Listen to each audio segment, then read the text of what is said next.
এর পহেলা বৈশাখ উপলক্ষে যে মঙ্গল শোভাযাত্রা বের হয়, এটা বেশ গত কয়েক বছর ধরেই একটা ঐতিহ্য হিসেবে দাঁড় হয়ে গেছে। মানে এইটা একটা ঐতিহ্য হিসেবে আমরা যারা বাঙালি সংস্কৃতিতে বিশ্বাসী তারা গ্রহণ করেছি। কারণ পহেলা বৈশাখ এই গ্রামগঞ্জ পর্যন্ত কিন্তু বিস্তৃত। যার যার মতো সামর্থ্য অনুযায়ী সবাই কিন্তু এই দিনটিকে পালন করেন। গ্রামে মেলা হয়, সাধারণ মানুষ এই যে কুমোররা যে সমস্ত জিনিসপত্র তৈরি করে সেগুলো নিয়ে হাজির হন। খুবই একটা গুরুত্বপূর্ণ বিষয় কিন্তু এই পহেলা বৈশাখকে পালন করার। ঢাকা শহরে আমাদের চারুকলা অনুষদে এই বিষয়ে বহু বছর ধরেই কিন্তু এই অনুষ্ঠানটা পালিত হচ্ছে। এবং আজকে যে উদ্বোধনী অনুষ্ঠান এইমাত্র হলো, সেটাতে যথেষ্ট শিক্ষক এবং উৎসাহী শিক্ষার্থী, তারপরে শিল্পীরা বাইরে থেকে এসছেন, অংশগ্রহণ করেছেন। তারা হয়তো এখন নিজের মতো করে ছবি আঁকা শুরু করবেন, শিল্পকর্ম শুরু করবেন।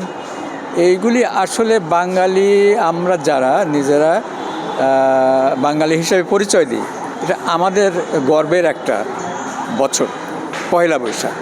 তো এইটা আমাদের স্মরণ করতেই হয়, পালন করতেই হয়। কারণ আমরা বাঙালি হিসাবে বাংলা বছরের সঙ্গে সংযুক্ত থাকবো না, এইটা তো হয় না। আসলে আমরা তো সারা বছর ইংরেজি বছরই পালন করি। আনুষ্ঠানিকভাবে এই যে পয়লা বৈশাখ যখন আসে, তখন বৈশাখ নিয়ে আমরা একটু আনন্দ উৎসব করি। এইটা না করলে আবার আমরা তো নিজেদের ঐতিহ্য ভুলে যাব, বাংলাদেশের মানুষ সব কিছু ভুলে যাবে। তো এইটা তো হতে দেওয়া যায় না। কারণ এই যে অখণ্ড ভারতে যখন ব্রিটিশরা এসে শাসন ব্যবস্থা কায়েম করেছিল, তখন কিন্তু তারা বাংলাদেশের বা ভারতবর্ষের ঐতিহ্যকে নষ্ট করে তাদের যে ঐতিহ্য, তাদের সংস্কৃতি, তাদের শিক্ষা ব্যবস্থা, এটাকে চালিয়ে দিয়েছিলেন। তো সেই সময় এই যে অবনীন্দ্রনাথ ঠাকুর, নন্দলাল বসু এবং সেই ব্রিটিশ কর্মকর্তা ইবি হ্যাভেল, তিনিও শঙ্কিত হয়েছিলেন যে ভারতবর্ষের নিজস্ব ঐতিহ্য ধ্বংস হয়ে যাবে। তারা কিন্তু সেই ঐতিহ্যটা রক্ষার জন্য অনেক চেষ্টা করেছেন। এখন পর্যন্ত টিকে আছে কিন্তু সেই ঐতিহ্য। আমাদের এইখানেও সেই প্রচেষ্টাই চলছে, যেন আমরা বাংলাকে ভুলে না যাই। বাংলা এই যে বছর পয়লা বৈশাখ, এটাকে যেন আমরা উৎসব সহকারে পালন করি। সবাই, সারা দেশের মানুষ যেন এইটাতে উৎসাহিত হয় যে আমাদের পহেলা বৈশাখ হচ্ছে আমাদের বাংলা বছরের শুরু। এখানে যে শিল্পীরা যেভাবে শিল্পকর্ম চর্চা করেন, এরা কি কাজ করেন তাও জানেন না। তো সুতরাং তারা নিজেদের মতো করে মন গড়া আর ওই যে একটা বাঙালি ঐতিহ্য আছে না, সেই ঐতিহ্যের বিরুদ্ধে কিছু বক্তব্য দিতে হবে, সেই জন্য তারা দেন। আমি কিন্তু কিছুক্ষণ আগে বলেছিলাম যে আমরা যারা বাঙালি, তারা কিন্তু প্রথম দিকে বাংলাকে গ্রহণ করি নাই। এই যে উত্তরবঙ্গে সাহিত্য সম্মেলন হয়েছিল, সেই সম্মেলনে যারা উপস্থিত হয়েছিলেন পণ্ডিত, তাদের প্রায় সবাই হিন্দু, উচ্চশিক্ষিত। কিন্তু বাঙালিরা লেখাপড়াতেও আগ্রহী না, বাংলা ভাষা গ্রহণ করতে আগ্রহী না, এইরকম একটা পরিবেশ ছিল তখন। তো সেইখান থেকে আমরা এই মাত্র 28 বছর হবে হয়তো, এই দূরত্বে এখন আমরা এসে পৌঁছেছি। সুতরাং এইটা নিয়ে বিভ্রান্তি ছড়াবে এক শ্রেণীর মানুষ, এটা খুবই স্বাভাবিক। এবং এখানে এই ছেলেমেয়েরা, শিক্ষকরা যে শিল্পকর্ম তৈরি করেন, এইটা শিল্পকর্ম হিসেবেই করেন। এখানে যা চর্চা হয় চারুকলায়, সেগুলিই করেন। এর সাথে অন্য কোনো পূজা পার্বণ বা ধর্মীয় কোনো সম্পর্ক নেই। এইটা তাদের ভ্রান্ত ধারণা। এখন তো ব্যাপকভাবে একটা পরিবর্তন এসছে দেশে। আগে এই যে শাসন ব্যবস্থা ছিল, যারা দেশ চালাতেন, শাসন করতেন, তারা এক ধরনের মানসিকতা পোষণ করতেন এবং তারাই মোটামুটি এই অঙ্গনটাকে দখল করে রেখেছিলেন। পহেলা বৈশাখ বলেন, যত উৎসব বলেন, সব তারাই তো করেছিল। এখন পরিবর্তন হওয়াতে কিছুটা পরিবর্তন এসে গেছে।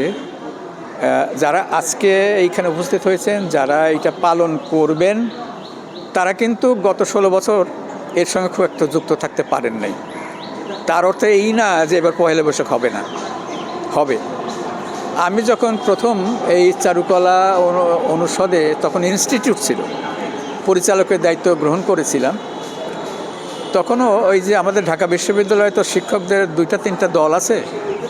এক দলকে বলে নীল দল, আওয়ামীপন্থী, আর এক দল হলো সাদা দল, বিএনপিপন্থী, আর এক দল ছিল গোলাপি, এখন এটার অস্তিত্ব নাই বললেই চলে, এরা চীনপন্থী ছিল। যাই হোক, তো এই যে পন্থীর কারণে আমরা তো আর শিক্ষক কেউ সাদা দল করি, আমরা আওয়ামী পন্থী হিসাবে চিহ্নিত হই, কখনো বিএনপি পন্থী হিসাবে চিহ্নিত হই।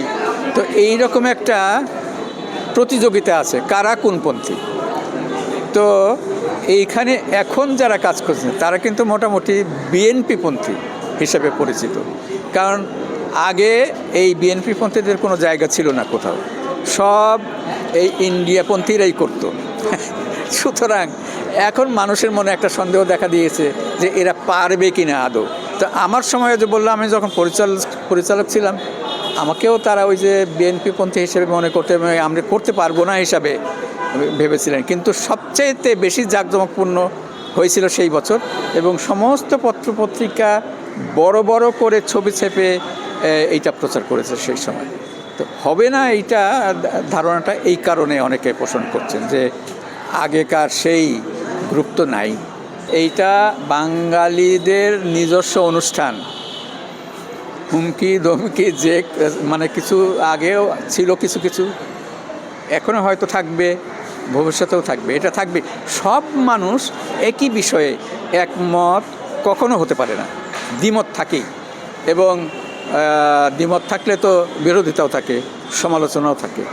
এইগুলি উপেক্ষা করেই বাংলাদেশ চলবে, কোনো সমস্যা নেই, বাংলাদেশের সংস্কৃতি চলবে। নিউ ইয়র্ক থেকে সম্প্রচারিত TVN 24 টেলিভিশন বিশ্বজুড়ে বাঙালির কণ্ঠস্বর।